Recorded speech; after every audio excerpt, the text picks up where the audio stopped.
Hi, everyone. Welcome back to Bufnagle the podcast, where we explore entertaining and enlightening discussions of the adventure of life and all things good.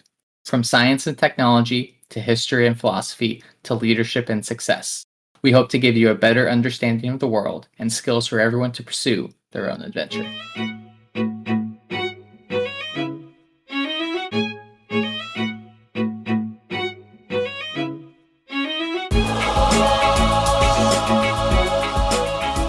Hi, everybody. Welcome back to Bufnagle the podcast, where we talk about all things good in the pursuit of the adventure of life. I'm Zach, and we got a fantastic show today where we're going to do something a little special, and we're going to be reading you some short stories and analyzing those and talking about the good found within them. However, I can't read this alone, so as always, I'm joined by Rafe. Rafe, how are you doing today? Zach, I'm phenomenal. It's a good day to be doing a podcast with you. Hey, listeners. Hey, all you guys out there. Hey, thanks for listening. Without you, we would be just yakking at each other like we've been doing for the last 20 some years. Hey, we're reachable as always at bufnagle@bufnagle.com, Twitter, all over the interwebs, Spotify, Apple Podcasts, things like that. Hey, if you are new to the podcast, welcome. Thanks for coming. We're glad you came. Give us 4 episodes and see if we don't give you something that is of interest to you. We'll be talking about lots of different things, and surely something will resonate. And remember, tell a friend to listen, and you will get a free episode. And if you subscribe and give us a 5-star review on Apple Podcast, that really helps us, and it helps us doubly, because if that happens, Zach gets donuts and I get pudding. Zach, how about that? Yeah, look at you. You very much like to share the fact that you get to eat pudding, which I think is your favorite part about doing this whole show. There are like the Jello pudding people put their pudding. It comes like there's 2 different versions of the instant of the little, like, the tear the cover off and eat it out of the cup. There's 2 different. There's like a small, and then there's a big one. When I was at your brother's house, his wife got the big ones. They're like double size, Zach. It was like getting 2 5-star reviews. Is what it was like. It was like, Jamie, these are wonderful. So, Zach, hey, let me tell you something. When I was in grad school, not in grad school, when I worked at Vanderbilt, it felt like grad school. It was when I was working at Vanderbilt because I was in a collegiate area, and I worked in the biostat department. And I had this wonderful young lady that worked with me, and she was from Taiwan. And one time I had this assignment that I really felt bad about giving to her. I said, I need you to do X. And this X thing was very onerous and very arduous, and it was just plain hard. And I said, this is a yucky Did you make her do it because you didn't want to? Or No. Well, I hate to say it, Zach. It was her job, right? That's what she had. But it was like, you have to do this, and it's going to suck. And it's just, I'm sorry, but it's got to get done. Is what you got to. It was statistically junky. It wasn't like she had to like scrub out the horse trough or something like that. It was heavy duty programming work. It wasn't particularly fun or exciting. But so I said, you got to do this. And then I said to her as she was leaving, and I said, if that goes well, tomorrow I'll have a job for you whitewashing a fence. And that made sense to me because that's a reference to Huckleberry Finn and Tom Sawyer. Tom Sawyer. Tom Sawyer. And Tom Sawyer had to whitewash the fence, and it was a yucky job, but he got all his friends to do it because he told how great it was. He taunted them and connived them to get them to do the job for him. Right? So I made that reference. And of course, growing up in Taiwan, she'd never read Tom Sawyer. She didn't understand the reference. And I said, we ought to work to see if you can get more of these references so that you can make appropriate jokes and, wisecracks. That's what part of working with me should be, right? So working with you, is this a series of events with wisecracks as the focus piece? Is that what it is? Well, it's like any opportunity you have to do. Like, I just can't believe I'm sitting in my job and and these glorious softball joke setups come flying across the room and nobody grabs them. And I'm like, really? Are you guys? I have to do this again? How do you not see all it's joke opportunity after joke opportunity after joke opportunity, and these guys, they just whiff that nobody grabs them. I was like, how can you not? Like, really, you don't see? I can be serious with the best of them, Zach. Right? Right? Yeah. Yeah. Okay. Well, I can be. What do I say? Informal, but not unprofessional. But anyway, I can do that. Okay. Anyway, so she was working with me, and I talked about Tom Sawyer. I said, you know what? We're going to make that a goal for next year. You're going to read Tom Sawyer. And she said, okay, it sounds like a good plan. And she came to me a week later and she said, can we do a book club where we read Tom Sawyer with my friends? I was like, hey, I don't care. I think it'd be great. It'd be a lot of fun. You guys do that. She was like, we want you in the book club. Okay. So it ended up being the book club was the lady that worked with me, and about 5 or 6 other ladies who all grew up somewhere other than in the US.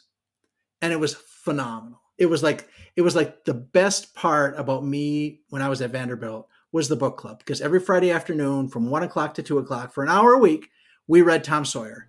We read it out loud, and it was really great because they learned all this classic American idioms. They learned all these reference points. We talked about the Mississippi River. We talked about free speech. We talked about all sorts of stuff. It was great, Zach. It was great. Yeah. So you're saying the best part of your week was doing a thing that didn't involve your work and instead was a community-driven thing to positively impact people's lives. Absolutely. That's exactly so it was like this podcast. It was that was the predecessor to the podcast. And that's almost a predecessor to what today's episode is going to be focused on. That's right. Because one thing we did, we finished Tom Sawyer, and everybody's like, that was so awesome. And they all learned the story. We all fell in love with Becky, and we felt for Tom Sawyer, and we didn't like the bad guy. Who was the bad guy? Injun Joe. We didn't like him because he was a nasty guy. Right. But we learned, and Aunt Polly. Do you remember all these guys, Zach? No. I don't read. I wasn't required to read this. I was just familiar with the stories because you would tell this story once a week at dinner. Once a week. Okay. But it was phenomenal. It was great. And they said, can we keep doing that? So that's great. So we got a book of short stories, American short stories. Okay. And right around Christmas time, I said, I would like to read O. Henry's Gift of the Magi. So we did. And because that was a predecessor to this podcast, tonight we are going to read The Gift of the Magi. Yeah, and because Christmas is coming up, gift giving, celebratory things, we are incorporating that into the podcast and talking about the importance of gift giving and love and cherish of the people around us in these holiday times. So with that said, Rafe, do you want to get us started with The Gift of the Magi? Well, I'm going to say, yes, I am. I'm going to say one other thing before we go. I read this in the cover of the book where I'm getting this from, is O. Henry was a pseudonym, is a pen name for William Sidney Porter, Greensboro, North Carolina, 1862. Okay. He left school at the age of 15, Zach. Right. He worked in his uncle's drugstore. He moved to Texas, right, where he founded a small humor weekly. That's like Mad Magazine. Okay. Right. And in 1902, after several years in Central America and some more time spent in the Ohio Penitentiary for embezzlement, he moved to New York and became one of the highest paid and most prolific writers of his day, and he died of tuberculosis 8 years later. He wrote for less than a decade. And I'm holding in my hand this book that, wow, it makes, like, if we just transcribe all the podcasts, we wouldn't even be this close. So, I mean, if we would incorporate all the things that, we would talk about beforehand or after, or that we cut out, then, well, we might have a chance then. I got you. So, anyway, O. Henry, The Gift of the Magi. I'm going to start and then we'll hand it to you. Sounds good. $1.87. That was all. And 60 cents of it was in pennies. Pennies saved 1 and 2 at a time by bulldozing the grocer and the vegetable man and the butcher until one's cheeks burned with the silent imputation of parsimony that such close dealings implied. 3 times Della counted it, $1.87. And the next day would be Christmas. There was clearly nothing to do but flop down on the shabby little couch and howl. So Della did it, which instigates the moral reflection that life is made up of sobs, sniffles, and smiles, with sniffles predominating. While the mistress of the home is gradually subsiding from the first stage to the second, take a look at the home. A furnished flat at $8 per week. It did not exactly beggar description, but it certainly had that word on the lookout for the mendicancy squad. In the vestibule below was a letterbox in which no letter would go, and an electric button from which no mortal finger could coax a ring. Also appertaining thereunto was a card bearing the name Mr. James Dillingham Young. The Dillingham had been flung to the breeze during a former period of prosperity, when its possessor was being paid $30 per week. Now, when the income was shrunk to $20, though, they were thinking seriously of contracting to a modest and unassuming D. But whenever Mr. James Dillingham Young had come home and reached his flat above, he was called Jim and greatly hugged by Mrs. James Dillingham Young, already introduced to you as Della, which is all very good. Della finished her cry and attended to her cheeks with the powder rag. She stood by the window and looked out dully at a gray cat walking a gray fence in a gray backyard. Tomorrow would be Christmas Day, and she only had $1.87 with which to buy Jim a present. She had been saving every penny she could save for months, with this result. $20 a week doesn't go far. Expenses had been greater than she had calculated. They always are. Only $1.87 to buy a present for Jim. Her Jim. Many a happy hour she had spent planning for something nice. For him. Something fine and rare and sterling something. Just a little bit near. To be worthy of the honor of being owned by Jim. There was a pier glass between the windows of the room. Perhaps you have seen a pier glass in an $8 flat. A very thin and very agile person may, by observing his reflection in a rapid sequence of longitudinal strips, obtain a fairly accurate conception of his looks. Della, being slender, had mastered the art. Suddenly she whirled from the window and stood before the glass. Her eyes were shining brilliantly, but her face had lost its color within 20 seconds. Rapidly she pulled down her hair and let it fall to its full length. Now there were two possessions of the James Dillingham Youngs in which they both took a mighty pride. One was Jim's gold watch that had been his father's and his grandfather's. The other was Della's hair. Had the Queen of Sheba lived in the flat across the air shaft, Della would have let her hair hang out the window some day to dry, just to depreciate Her Majesty's jewels and gifts. Had King Solomon been the janitor, with all his treasures piled high up in the basement, Jim would have pulled out his watch every time he passed, just to see him pluck at his beard from envy. So now Della's beautiful hair fell about her, rippling and shining like a cascade of brown waters. It reached below her knee and made itself almost a garment for her. And then she did it up again nervously and quickly. Once she faltered for a minute and stood still while a tear or two splashed on the worn red carpet. On went her old brown jacket. On went her old brown hat. With a whirl of skirts and with the brilliant sparkles still in her eyes, she fluttered out the door and down the stairs to the street. Where she stopped, the sign read, Madame Sofronie, hair goods of all kinds. One flight up, Della ran and collected herself, panting. Madame, large, too white, chilly, hardly looked like Sofronie.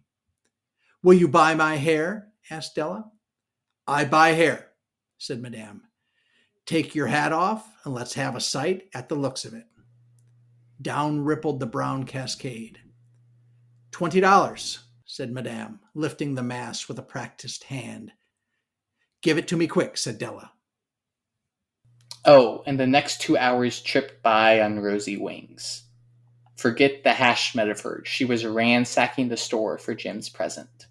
She found it at last. It surely had been made for Jim and no one else. There was no other like it in any of the stores, and she had turned all of them inside out. It was a platinum fob chain, simple and chaste in design, properly proclaiming its value by substance alone, and not by meretricious or an imitation, as all good things should do. It was even worthy of the watch. As soon as she saw it, she knew that it must be Jim's. It was like him. Quietness and value. The description applied to both. $21 they took from her for it, and she hurried home with the 87 cents. With the chain on his watch, Jim might be properly anxious about the time in any company.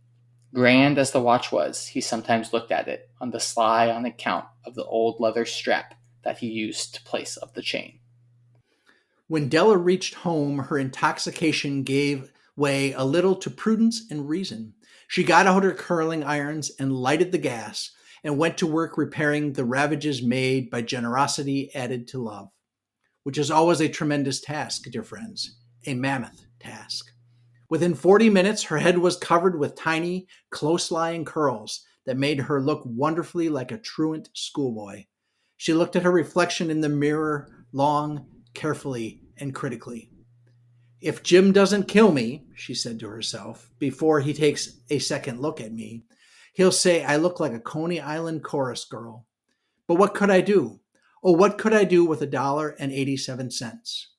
At 7 o'clock, the coffee was made and the frying pan was on the back of the stove, hot and ready to cook the chops. Jim was never late. Della doubled the fob chain in her hand and sat on the corner of the table near the door that he always entered. Then she heard his step on the stair away down on the first flight, and she turned white for a moment. She had a habit for saying little silent prayers about the simplest everyday things, and now she whispered, "Please God, make him think I am still pretty." The door opened and Jim stepped in and closed it. He looked thin and very serious. Poor fellow, he was only 22, and to be burdened with a family. He needed a new overcoat, and he was without gloves. Jim stopped inside the door, as immovable as a setter at the scent of quail. His eyes were fixed upon Della, and there was an expression in them that she could not read, and it terrified her. It was not anger, nor surprise, nor disapproval, nor horror, nor any of those sentiments that she had been prepared for. He simply stared at her fixedly, with the particular expression on his face. Della wriggled off the table and went for him. "Jim, darling," she cried, "don't look at me that way. I had my hair cut off and sold because I couldn't have lived through Christmas without giving you a present. It'll grow out again. You won't mind, will you? I just had to do it. My hair grows so awfully fast. Say Merry Christmas, Jim, and let's be happy. You don't know what a beautiful, nice gift I've got for you." "You've cut off your hair?" asked Jim, laboriously, as if he had not arrived at the patent fact yet, even after the hardest mental labor. "Cut it off and sold it," said Della. "Don't you like me just as well, anyhow? I'm me without my hair, ain't I?" Jim looked about the room curiously. "You say your hair is gone?" he said, with an air almost of idiocy. "You needn't look for it," said Della. "It's sold, I tell you, sold and gone, too. It's Christmas Eve, boy. Be good to me, for it went for you. Maybe the hairs of my head were numbered," she went on with sudden seriousness. "Maybe the hairs of my head were numbered," she went on with sudden serious sweetness, "but nobody could ever count my love for you. Shall I put the chops on, Jim?" Out of his trance, Jim seemed quickly to wake. He unfolded his Della. For 10 seconds, let us regard with discreet scrutiny some inconsequential object in the other direction. $8 a week or $1,000,000 a year. What is the difference? A mathematician or a wit would give you the wrong answer. The Magi brought valuable gifts, but that was not among them. This dark assertion will be illuminated later on. Jim drew a package from his overcoat pocket and threw it upon the table. "Don't make any mistake, Dell," he said, "about me. I don't think there's anything in the way of a haircut or a shave or a shampoo that could make me like my girl any less. But if you'll unwrap that package, you may see why you had me going a while at first." White fingers and nimble tore at the string in the paper, and then an ecstatic scream of joy, and then, alas, a quick feminine change to hysterical tears and wails, necessitating the immediate employment of all the comforting powers of the Lord of the Flat. For there lay the combs, a set of combs, side and back, that Della had worshipped long in a Broadway window. Beautiful combs, pure tortoise shell with jeweled rims, just the shade to wear in the beautiful varnished hair. They were expensive combs, she knew, and her heart had simply craved and yearned over them without the least hope of possession. And now they were hers.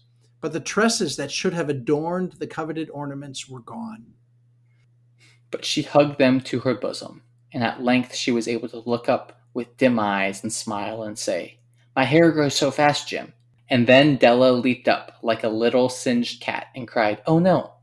Jim had not yet seen his beautiful present. She held it out to him eagerly upon her open palm. The dull, precious metal seemed to flash with a reflection of her bright and ardent spirit.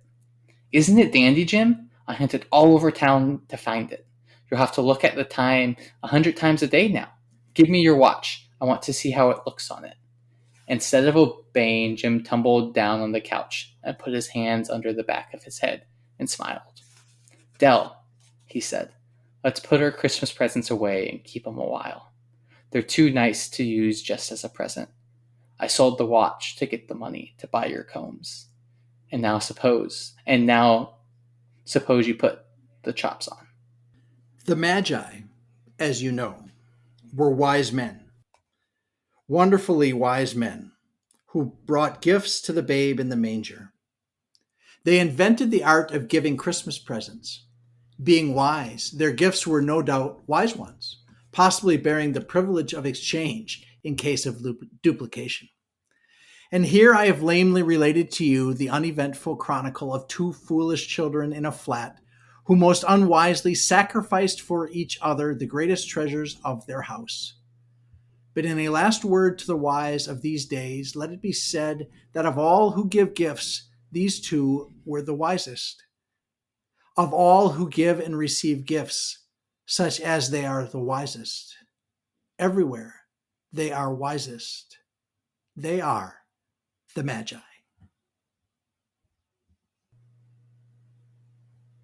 So that's the story we read with the book club. And Zach, I got to tell you,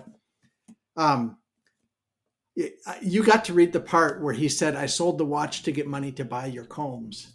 Because when I read that to the book club of the ladies, they were all in tears at that point because we're all reading along, and I couldn't get through that sentence. And I'm really glad you were reading it because I would have, what do they call it? I would have choked up on that one because I have a watch, Zach, an old watch that was my grandfather's that someday will go to you or Harry, and I don't have a chain on it. I actually have not a leather strap, but I have I just have like an old shoestring that I use to hold it. And I don't use it very much anymore because times have changed. But I always think of that watch when I read this story, and I think of women with decorative combs in their hair. And there's a lot of things about this story. Like I read this like in 6th or 7th grade, Zach, and it is very vivid in my memory when it comes to Christmas time and Christmas presents. And whenever I think of pork chops, I think of this story. Interesting. When I think of pork chops, I think of pork chops, but that's just me. But this story does a good job and a good reflection on the idea of gift giving and love and what it means to love and share gifts and to spread gifts. I mean, it's the sacrifice of self or the giving whatever you have for another person because you love them that much, and that's what both of them do. And I think it might be sad, it might be sappy, it might be all of those other things, but at the end of the day, it is a reflection and a gift to love another with everything you have and to sacrifice self for that. Yeah, I looked up when we were prepping for this. I looked up some more things on the Magi, the biblical Magi, the wise guys. When we talk a lot about the East, and we know that the West has tremendous reverence for the East and how these wise guys came from the East. Zach, for all we know, they might have been Mongolians, right? They were Easterners. They were wise. They were astrologers. They knew their stars, and they brought this newborn king. They brought him 3 things. They brought him gold, frankincense, and myrrh. And there's we're like we know what gold is, right? Gold is this precious metal. All right, kings have gold. All right, but they also brought frankincense and myrrh, and frankincense is incense, right? If you go Frankenstein. No, it's not Frankenstein. It's not the sense of Frankenstein. It's frankincense, right? And it is an incense thing, and that's a holy thing. Incense is a holy thing. Okay, so that is indication that the child is of God. And then the last thing is myrrh, which is a like a spice for embalming, right? And that is kind of a foreshadowing of the role that this child will play in the redemption of man. And so I don't think Jim and Della were necessarily giving gold, frankincense, and myrrh, but they were demonstrating this, like you said, this complete love of other, where you give up the thing, you give up what is most valuable to you for the good of the other, as Mark would remind us. And I don't know, I love the story. I read it every year, and it's it is now on the interweb, guys. If you want to read along you can you can rewind and listen to it and read along if you ever want to do that again. Just don't do that while you're driving, all right? But it's this is in public domain now, and it is a wonderful story, as are most of the O. Henry stories. There's all sorts of stuff in here too, Zach, from a literary point of view that I found now that I'm a grown up. Well, I play one on TV. Just little things in this second paragraph. Life is made up of sobs, sniffles, and smiles, and sniffles predominate. The alliteration of the S words. There's a lot of really fun literary technique in here, which makes it good to read. Yeah, it's traditional classic American literature, especially focused on the early 1900s. We talk a lot about Hemingway as American authors, and or Mark Twain as the predominant focus of American authors. And we can talk about this at another episode at another time.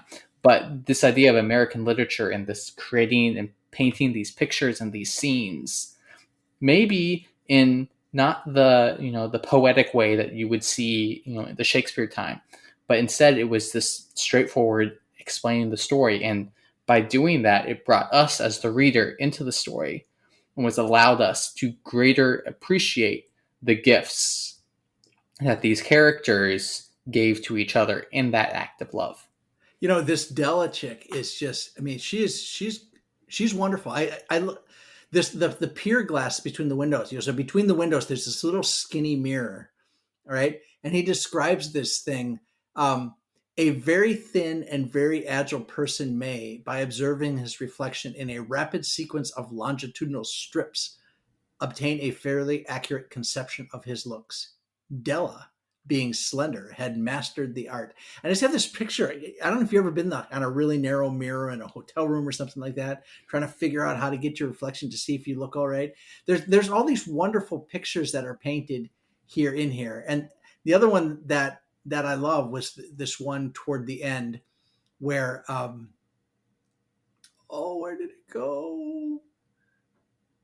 For 10 seconds, let us regard with discreet scrutiny some inconsequential object in the other direction. All right, so Jim and Della are hugging, and he's saying, you know what? Let's pretend we're in a room with them there. He puts you in the room with them, Zach. You are with them as this happens. He puts you in the room, and he tells you, while they're embracing, can you just turn away and give them their private time? It is to me, it's such a wonderful way of putting you in the story. You can feel the grit in the tenement. You understand the worn out carpet. You understand Dell's beauty and Jim's love for her. I just love this story. Let's read it again. Maybe next year. Maybe next year we will. Zach, I thanks for reading this with me. This is a good one. Yes, it's a good one. It's it reminds us to remember the importance of gift giving is not to give gifts. The importance of gift giving is to show and adore the people that we care about most with love and admiration. And we do that through gift giving, of finding a thing that is attached to who they are as a person and showing and giving that to them, even if that means sacrificing of ourselves. So I want to thank you all for listening. And as you head into the Christmas season, enjoy it, spend time with the people that you love. And, life is a little short, so make sure that they know that you love them. I want to encourage you all to go seek the good, be the good, and spread the good. Enjoy the adventure of life.